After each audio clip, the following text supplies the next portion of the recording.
Thank you everybody for being here. It is my pleasure to introduce our webinar speakers today, CI Compass's own Dr. Kerk F and Mahedi Hasan. Dr. Key is a professor in mass communication at Texas Tech University, and as a senior personnel at CI Compass, he contributes to the community building initiatives for major and mid-scale facilities. Kerk is a social and organizational scientist with a focus on cyber infrastructure and related technologies. And Mahedi Hasan is a Ph.D. student in the College of Media and Communication at Texas Tech University and is a graduate student for us at CI Compass.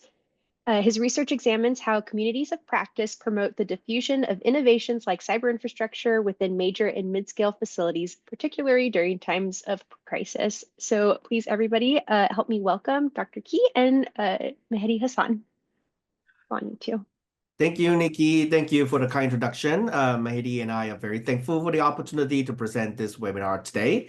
And the webinar is based on research jointly conducted with Emma Dillman at the Information Sciences Institute at the University of Southern California, who is also the PI of CI Compass, and also in collaboration with my team here at the Innovation Diffusion Lab at Texas Tech University, a Hispanic serving institution.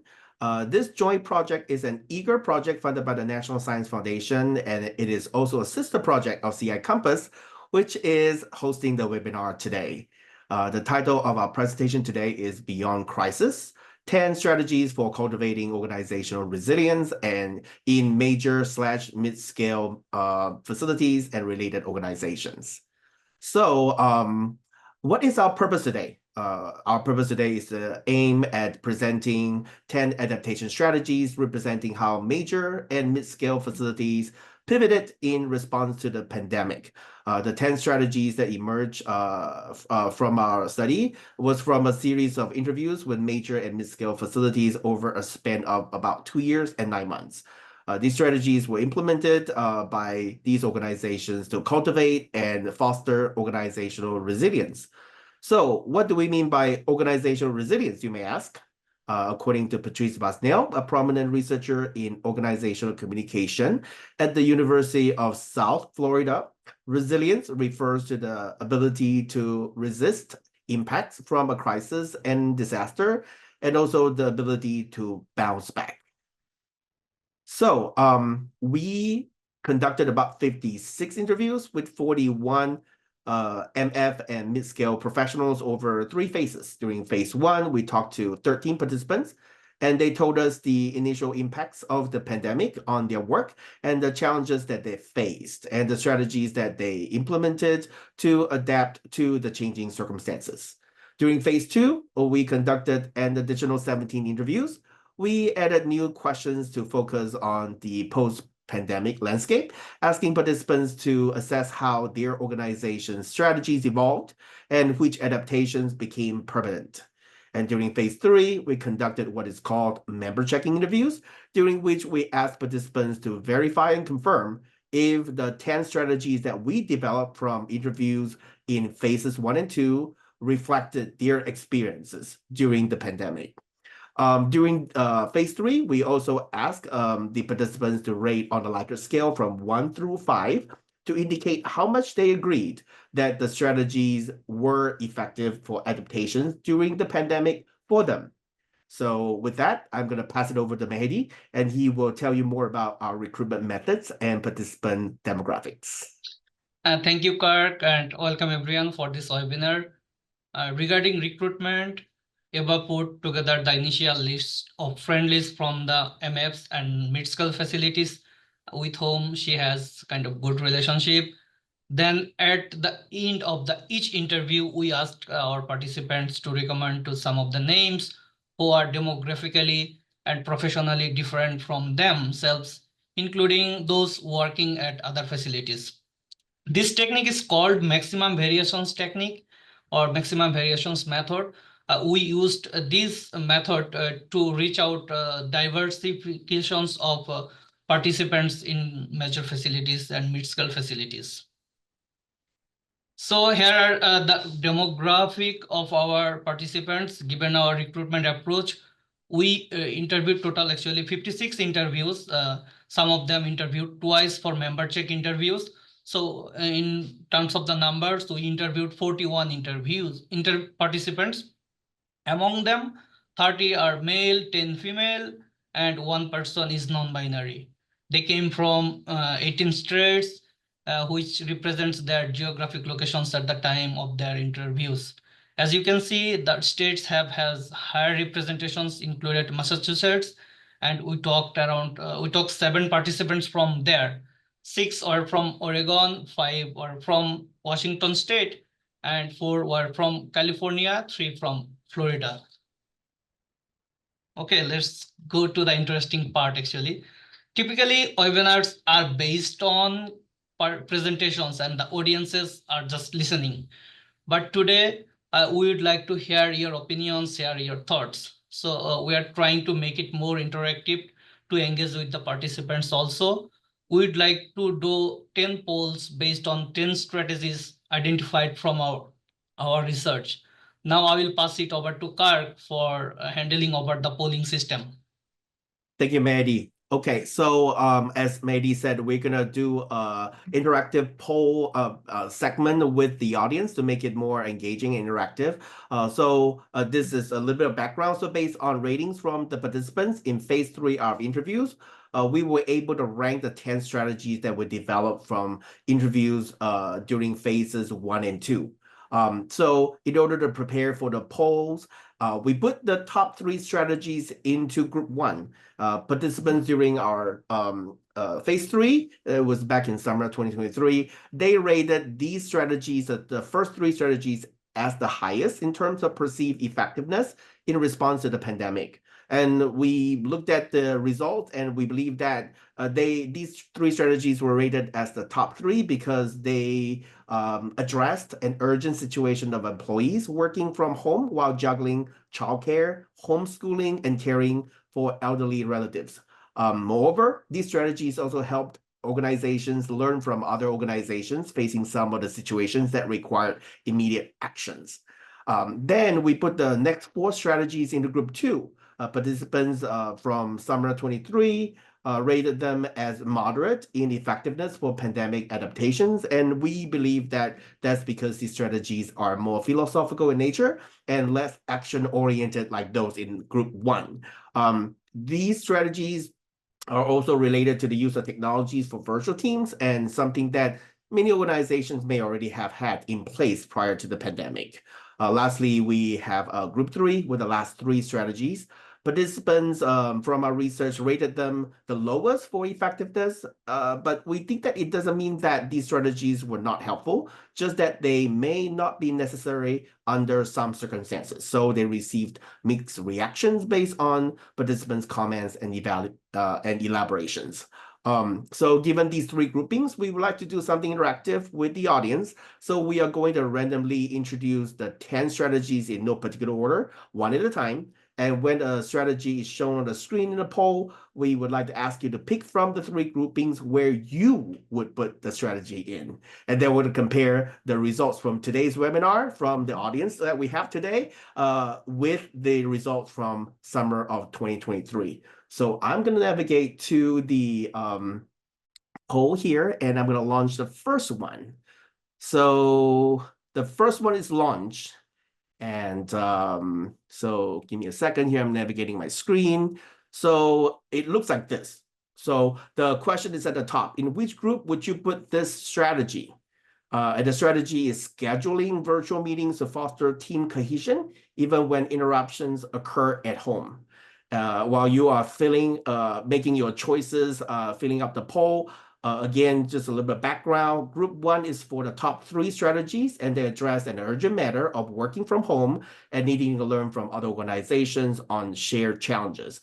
Group 2 refers to the next 4 strategies, and they're usually philosophical in nature, and they also address some technology use matter that may have already been in place for some organizations prior to the pandemic. And group 3 includes the last 3 strategies rated the lowest. Perhaps they were helpful, but not always necessary under some circumstances.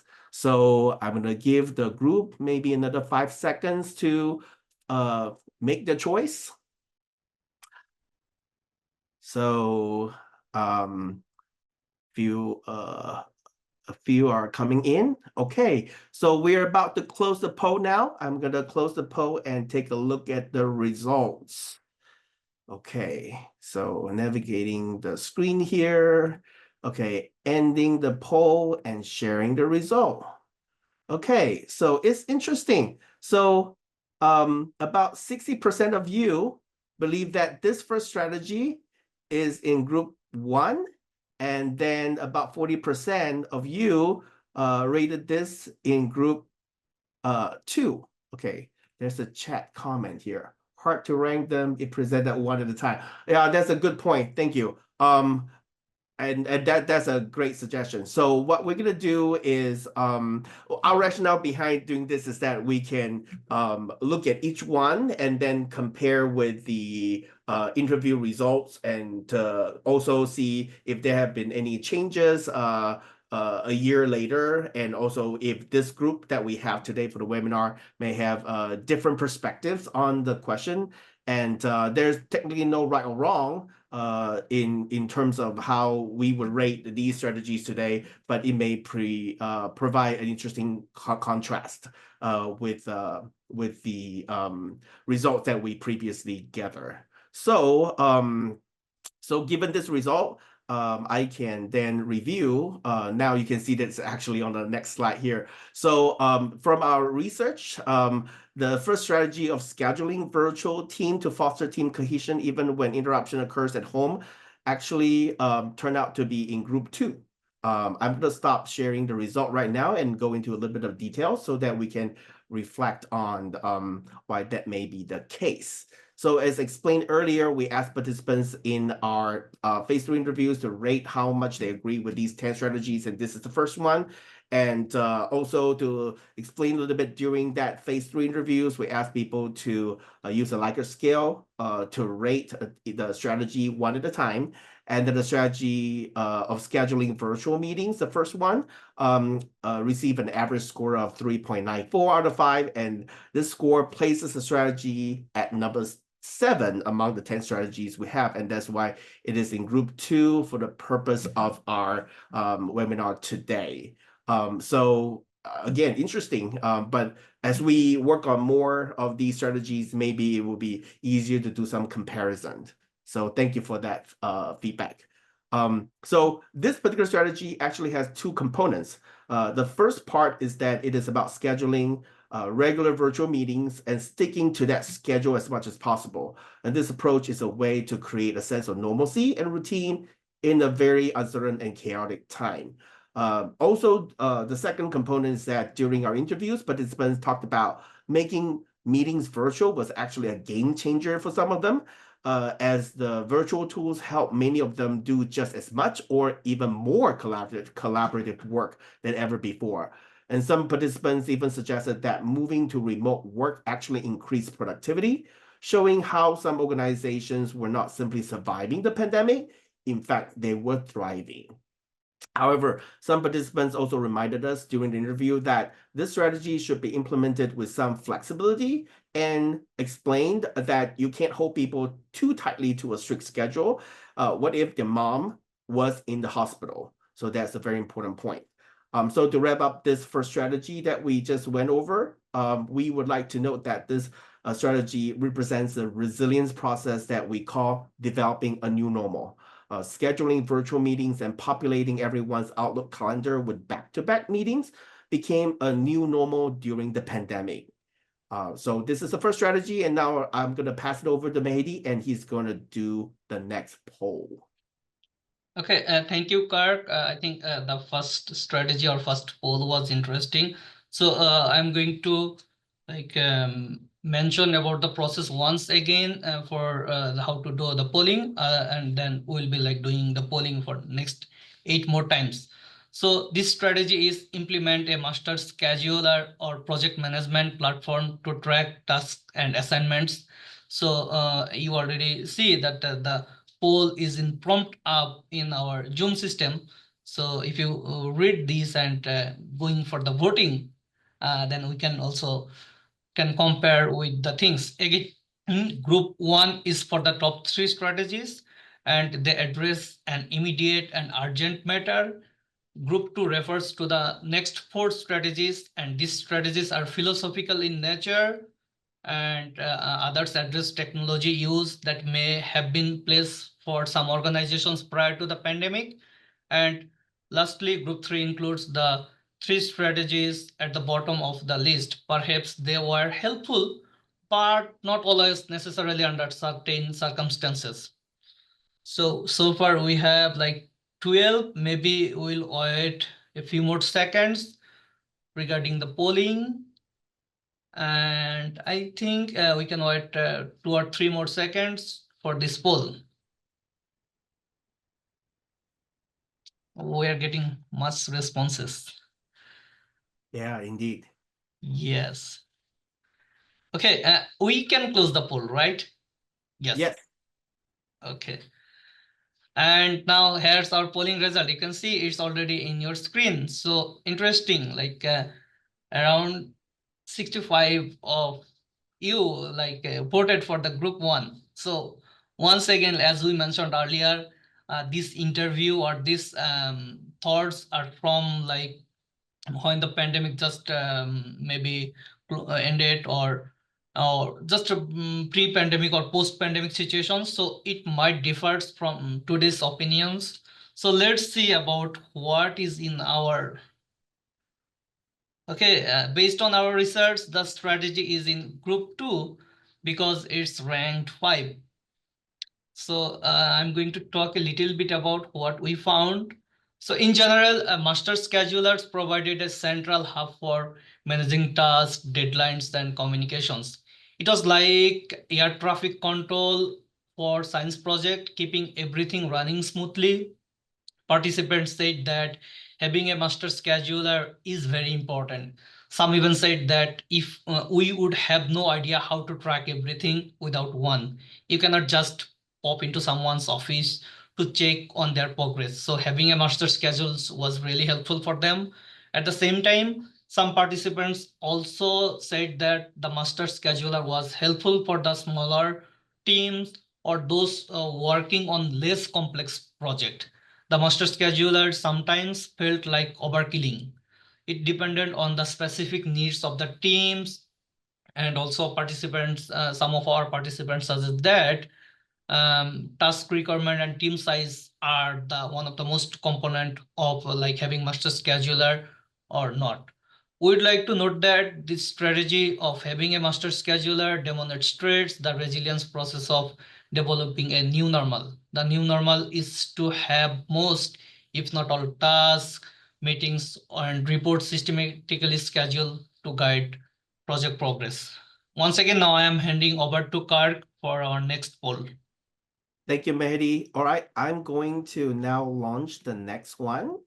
So the next strategy is adjusting work expectations to consider colleagues' personal and family needs. In which group would you put this strategy? So I can see that the votes are coming in. This one is about considering colleagues' personal and family needs and adjusting the expectations at work. Votes are coming in. Excellent. Let's give it another 5 seconds. You have no active timers, so I'll start one. This 5 is seconds, Alexa. starting now. Sorry about Alexa. I should have turned it off. Okay. All right. So I'm gonna close. Oh, no timer. Come on, Alexa, stop. Thank you.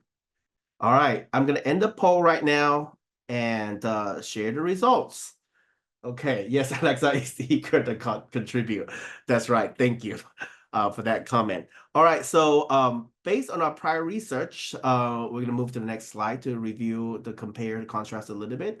So it looks like the poll from today, group 2 is leading with 56% and group 1 is 44%. But in our data from our interviews from summer 2023, this particular strategies was rated the highest. It scored an average of 4.68 out of 5, and so it's interesting contrast. So and perhaps we can delve into a little bit of why we thought it was rated higher in the summer. So during the pandemic, everyone was kind of juggling childcare and homeschooling and caring for elderly relatives while also working from home. And if you remember your own experience, and you may be able to relate to this, and the lines between work and life became very blurry, especially at the sudden shift in the beginning of the pandemic. So in fact, during our interviews, many of the participants said that they felt like they needed to protect those members with elderly family members and young children. And they also specifically shared that they recognize that organizations are built with people, and without people, there's no organization. So people should be the priority, and that was a sentiment back then. So instead of worrying that employees were not chained to their desk from 9 to 5, the new logic is, hey, as long as you get the work done, we're cool. So this shows that the management really understood the human side of things. That was the sentiment behind this particular strategy being rated so high. We would like to also note that the strategy that we noted here adjusts work expectations to accommodate the personal and family needs, demonstrate the resilience process of constructing alternative logic. And the alternative logic here is the human sides are more important than the business and organizational sides during the pandemic. So this is the third strategy we just went over. Okay, now I'm going to pass it over to Mahedi for poll number 4. Okay, thank you, Kirk. That was interesting. Like we were about to get a tie in the last poll. So in our next poll, the thing is that our strategy is that provide flexibility for employees to focus on quality and quantity of their work, irrespective of their locations.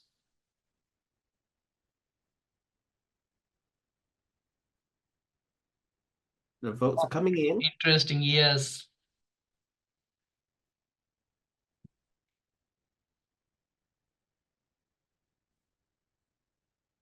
I think we are getting okay. And I think we can close Okay. the poll within 2 or 3 seconds. Okay. And if you share the result. All right. The poll ended, and here are the results. Wow, 76% voted it's in group 1. So majority wins, right? Let's Yes. see about what is our research says that yes, it's 1 and it's ranked number 2. If you can like relate with your experiences during the pandemic, I think everyone can relate this. It means like if someone is not available to work during regular hours due to attending to family and has to find an alternative time and locations to get the work done, as long as they are meeting the deadlines, getting that work is done, work is good, it was acceptable during the pandemic. Participants said that they were flexible with their colleagues and it was impossible to force anything. When the work did requirement, actually, as our participants are from big science organizations, so some of the organizations has some kind of did require physical presence, so they innovated a kind of unique idea which is kind of rotating the schedule. So they created a rotating schedule so that only one person went outside, went to the their spaces at a time due to the safety regulations by CDC and all other hospitals and all other safety regulations committee. So the logic is to be flexible and focus on results. We'd like to note that this strategy demonstrates the resilience process of constructive alternative logic. That means if this is not you are constructing another alternative logic to adapt with the certain situations and circumstances. So similar to our last strategy, the logic is here to recognize that quality work can be done regardless their timing and locations. So now we are going to have a next poll and I'm going to pass it over to Kirk. Thank you, Mahedi. All right, I'm going to launch the next one now. And so this poll should be showing on the screen for the participants. And the strategy is embrace a what you can when you can mindset. Which group would you put this strategy in? Embrace a do what you can when you can mindset. Votes are coming in. Excellent. Let's give everyone another 5 seconds. Okay, all right. I am going to end the poll and show the result. It's actually quite interesting that looking at the results. We have a tie for group 1 and group 2. So equal number of people are thinking that this is important as either group 1 or group 2. And then we also have quite a significant portion of people thinking that it could be in group 3. And so in our interviews from summer 2023, the result actually was in group 2. Based on prior interviews, we also gained some insights about why this particular strategy may not be in group 1, and our explanation is this. This strategy of do what you can and when you can is a mindset that's a little bit more Zen-like, is telling ourselves that accepting what is currently the case and the situation and making the best of the situation we're in. It is about acknowledging that during a crisis and knowing that things are going to be disrupted. For example, as you can see from the interview quotes that we pulled, participants said that some colleagues couldn't go into the field and they simply retasked them with desk work, such as updating processes and procedures and work that did not require these team members leaving their personal homes. So instead of letting the disruption paralyze you, this mindset is about focusing on what you can control, even if it is just a small step. So this strategy focuses on the small wins along the way. One other participant specifically said that if you can't do XYZ, what can we do? Right? So the reason we think that it didn't rise to the top is because this particular strategy is a little bit more Zen-like. It's about the mindset, so it's less action-oriented, addressing an immediate need. So that's why it actually fell to group 2 during our last round of interview for our research. We would like to also note that this strategy demonstrates the resilience process of foregrounding positive actions while downplaying negative emotions. So with that, I'm going to pass it back over to Mahedi, and he's going to go over the next poll. Okay, thank you, Kerk. I think we are doing great. So far, we are halfway done with the 5 polls. So Kerk already launched the next poll. So the strategy is set up social platform for informal interactions among team members. In which group would you put this strategy? Results coming in, quite interesting. Yeah, I think everyone is waiting for get bored. Okay, so I think we're going to end the poll now. Enough yes, votes. we already got like I think okay. So interesting. We have a tie over here, group 2 and group 3. That means everyone is kind of trying to ignore group 1. Yes. So yes, so I think let's share with ours one. So yeah, this is kind of, I think that's what you thought, and our finding is little bit similar. So based on our research, this strategy is in group 3, and it's based on the 10 strategies, it is ranked at number 10, the lowest of the list. So we all know about the water cooler moments pre-pandemic and how they are crucial for colleagues to get to know each other. This strategy takes that concept a little bit further and creates dedicated space for the people to connect on more a personal life. Some of participants told us social platforms were strongly pushed early on, such as pets channels, virtual coffee pairs up, However, the efforts tapered over time, giving us mixed reactions to the effectiveness of frequency of this strategy. That said, there was a general consensus that they were really good for morale and team cohesions. People felt more connected to their colleagues even when they couldn't be staying in the same physical space. We'd like to note that this strategy demonstrates the resilience process of maintaining and using communications channel. If you see the title itself, like using communications and maintaining the communications channel, setting social platforms represents the effort to maintain and use communications networks among team members. I think we are done with our 6 polls. So now I am handing over to Kerk for our next poll. Excellent. Thank you, Mahedi. I just launched the next one. And so we have 4 more posts left, including this one that's currently being displayed in front of everyone. So the next strategy is using digital nonverbal cues to make online meetings more engaging. In which group would you put this strategy? Results are coming in fast. Very interesting.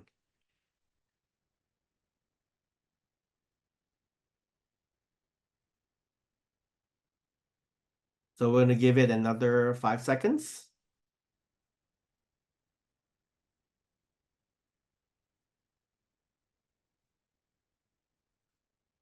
All right, I'm going to end the poll now and share the results. Okay, it's interesting. A majority of people today actually put this in group 2, followed by group 3. Most people, the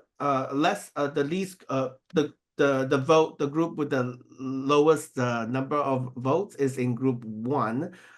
This is an interesting result, and so we can show the result here. So from our summer interviews last summer 23, not 24, this is actually rated and placed in rated as number 8 and placed in group 3, and is also kind of showing up a little bit in today's poll because group 3 received the second highest vote.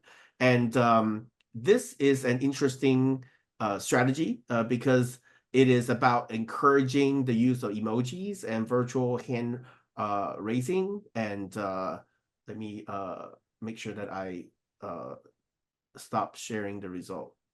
Okay, so yes.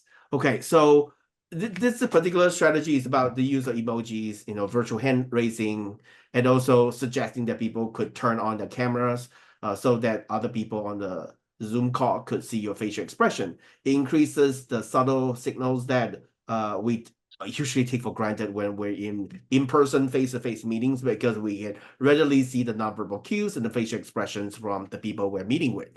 But having these digital nonverbal cues actually help make virtual interactions feel a little bit more engaging and human. Because, for example, as you can see from the slide, participants told us that they use digital nonverbal cues such as raising your hands and all that stuff because they're already a chatty group at work. So they already have that relationship, interpersonal relationships that allow them to feel comfortable interacting with each other with these cues. However, participants during our interviews also said that staring at your own face for 8 hours a day can be pretty draining as well. So implementing this strategy needs to be a balancing act. So we all have a very we individually we all have different levels of comfort when it comes to being on camera, and that's where flexibility comes in again. This strategy is not about forcing everyone to be on camera all the time, but rather about encouraging people to find what works best for them and be mindful of the signals that they are sending, both verbally and non-verbally. And also during our interviews, participants also noted that when you are listening into a call or a meeting and you're not actively participating under that condition, it is definitely very appropriate to not turn on the camera, such as in today's webinar is a great example. So that's the logic behind this one. So we would like to note that this strategy demonstrates the resilience process of developing a new normal.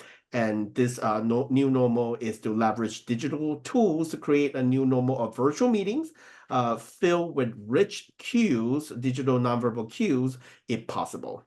I'm going to now pass it over to Mahedi for the next poll. Okay, thank you, Kirk. I think we are running out of some kind of time, so Yeah. we'll try to end it fast as we can. So as you already see, this strategy is connect with peers at other facilities and organizations to exchange ideas, strategies, and best practice. Give people another 5 seconds. Yes.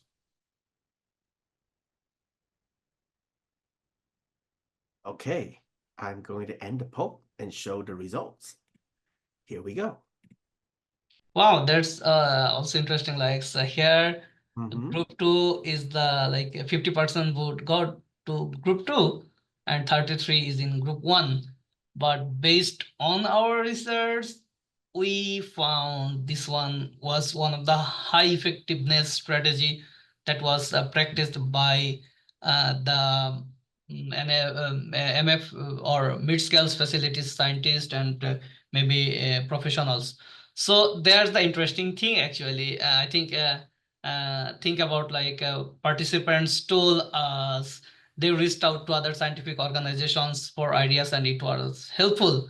So we found like I was when we were interviewing, that was interesting. Like that they also said that it was comforting to know that others are also having same the struggles. It feels rude, but when you are thinking like that, or you are knowing that all of you are in the same place, that sometimes feels better.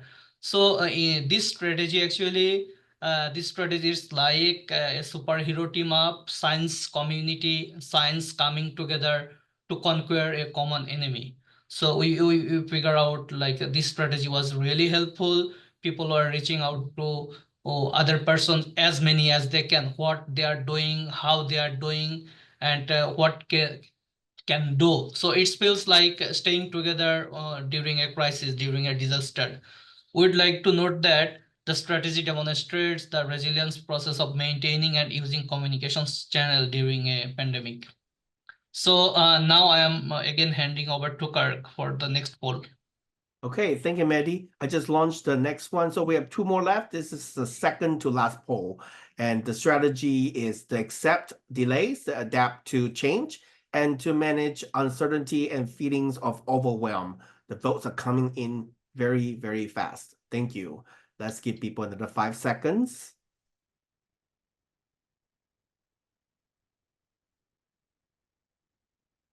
Okay, I'm closing the poll and sharing the result. Okay, so the result is showing that group 2 is leading with 50% of the vote, and we can advance a slide to the next slide. This is indeed matching with also our results from the summer. And it is, I should also note that even if many of the strategies were not matching, but it doesn't mean that anything is wrong. It's just our opinions and our sentiments today. So let me elaborate a little bit about this strategy that is matching with the poll result today. So dealing with the global pandemic is very stressful, as most of us, if not all, know. And the feeling of uncertainty is a breeding ground for anxiety and also overwhelm. So this strategy to accept delays and adapt to change is another one that is a bit more Zen-like. That's why it fell into group number 2.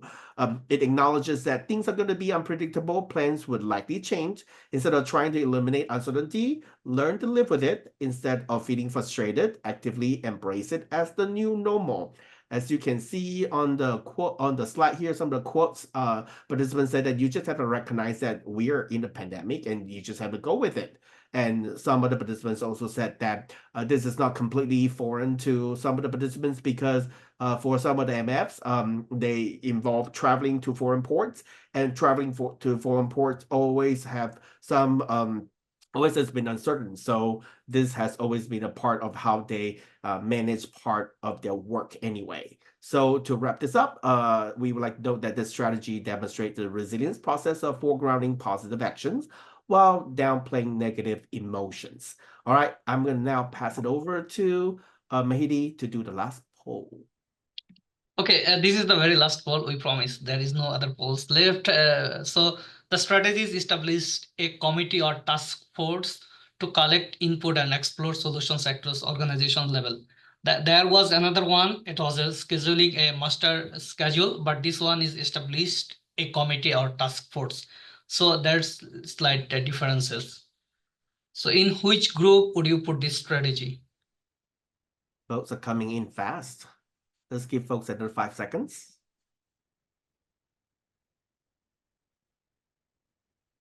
Okay. All right. I'm going to end the poll now and show the result.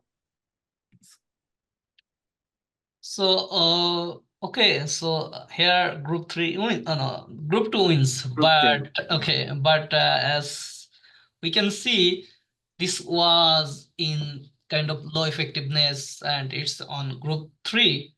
So the strategy of establishing a committee or task force is like creating a mini think tank for each challenge. It gets a diverse group of people in a virtual room and brainstorm away. So I'm not going through over it for a longer time. One example mentioned was kind of marine operations task force to address pandemic related safety, quarantine, and CDC guideline enhancement.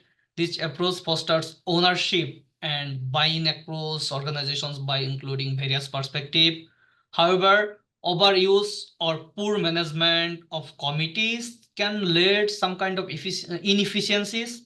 One of our participants noted that re-evaluating meeting frequency is essential to avoid overwhelming schedules.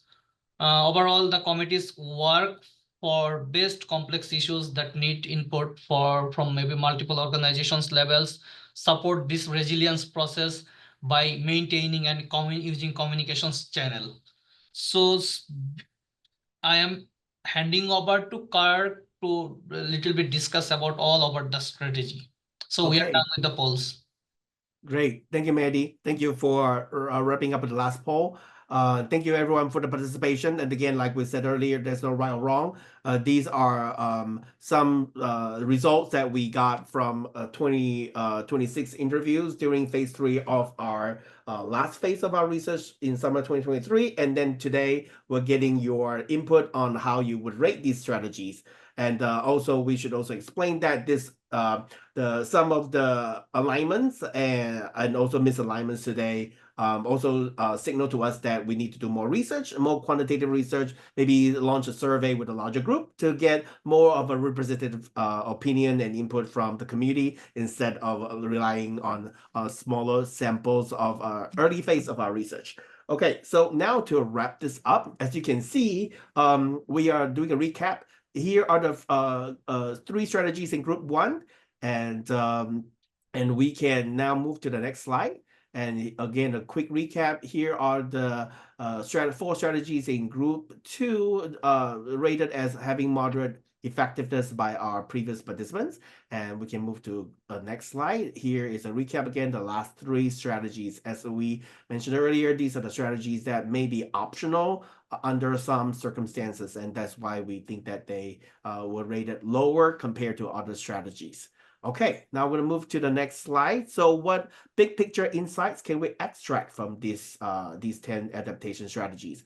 As we alluded to about throughout the 10 strategies, and these strategies actually demonstrated some larger resilience processes. And more specifically, we went out with our list on the slide here. We saw resilience processes such as constructing alternative logic, maintaining and using communication networks, foregrounding positive actions while downplaying negative emotions, and developing a new normal. These 4 strategies actually, these 4 resilience processes, I should call them, actually mirror quite closely the 4 tenets of the communication theory of resilience by Patrice Basdale, whom we cited earlier. So what we would like to suggest based on this is that if organizations can keep these 4 resilience processes in mind, organizations can always generate additional strategies during a crisis or a disaster based on the unique context of a particular given situation. In other words, the strategies in this webinar that were presented today, the 10 strategies, that was simply the situational manifestations of these 4 core processes during the pandemic. So if we keep these 4 resilience processes in mind, we can always adapt and generate new strategies in future crises. So in other words, the key insights from the webinar today are these 4 resilience processes. These are the core principles. And they are also the enduring principles of resilience that drove the 10 pandemic strategies. And we're going to move to the next slide to also go over what additional insights that we got from our data. We reanalyzed the ranking and the scoring from our summer 2023 data a few different ways, and we actually noticed that the particular resilience process of constructing alternative logic rose to the top as perhaps the most helpful resilience process for major and mid-scale facilities during the pandemic. As you can recall, about alternative logic of work arrangement and attending to personal and family needs of organizational and team members. Second is that flexibility is key in both the goal of the strategies and also the implementation of strategies. None of these strategies should be strictly practiced, and there are always counterexamples and situations that will call for flexible adaptation. The next point here is also important. The particular qualitative analysis method that we use is also very sensitive to the notion of preconditions. We believe that preconditions, so people's human behaviors and actions may change and evolve under different types of conditions. So in order for the resilience strategies to be effective, we want to note that we notice that the preconditions for the 10 strategies may be strong trust and also interpersonal relationships. These strategies, you may recall the strategies of considering colleagues' personal and family needs and also allowing flexible timing and location for work. These strategies wouldn't have been in place if trust and relationships were absent. But trust and relationships also take time to develop, so it will be wise for organizations to invest early in the development of trust and relationships at the workplace. Finally, communication is key. So think back to the committees and task forces that Mahedi discussed, and also how we talked about people were willing to share their perspectives and listening to each other and collaborate to find solutions. And also how you may recall during a difficult time, leaders needed to communicate clearly and also passionately to their team members. These actions and behaviors couldn't have been possible without communication. And good communication isn't just about conveying information, even though that's part of it, but it is also about building trust and fostering a genuine level of human connections. So with that, I'm going to pass it over to Mahedi with the acknowledgement. Okay, thank you. And we are done with our presentations. Actually, we would like to thank the NSF for the generous support of this work. And we are anticipating a few more papers out of this work. Remember, we have like around 56 interviews, and we are continuously analyzing those interviews. We have kind of huge data, maybe 300 or 400 pages of data. So we have large amount of data, qualitative data, and working with that. So stay tuned. Although we are the two main presenters today, we would like to acknowledge Eva's leadership in these collaborations. Last but not least, we would like to acknowledge additional graduate students at Texas Tech University who contributed to this project, including conducting interviews, processing transcript, data analytics, literature review, etc. If you can remember, this is not project just we conducted right now. It has been started 2020, so it's kind of around 4 years. So we thank Cassie Hayes, Chaitra Kulkarni, Sayo Okunloye, Elis Oshansky for their contributions. So thank you everyone, and we are open to questions and suggestions. We would like to open the floor to your questions. Feel free to type the questions in the chat, or as you can raise your hand if you want to speak directly, or if you have any questions. So we encourage an interactive discussions, so don't hesitate to share your thoughts or seek any clarifications on any points we have discussed today. It would be interesting to also hear if someone voted differently from the rest of the participants today during the webinar, or from in comparison with our previous result, and that person has some opinions to share about why he or she voted a certain way, we would welcome that kind of input as well. Great, and we are happy to follow up with any of you on the call as well if you have questions, and if we could share additional papers and additional reports with all of you. So Eva, just turn on your camera. Eva, you want to say something? No. I just want to thank you for and you and Mahedi for a great webinar. Thank And you, thank thank you. everybody for attending. And the last plug we want to say is that you can see my email address being displayed on the screen here. If you want to volunteer for additional interviews, or you'd like to receive future updates, please send me a quick email. Thank you so much. It's a wrap, as we say. Thank you so much, everybody. Till next time. Thank you.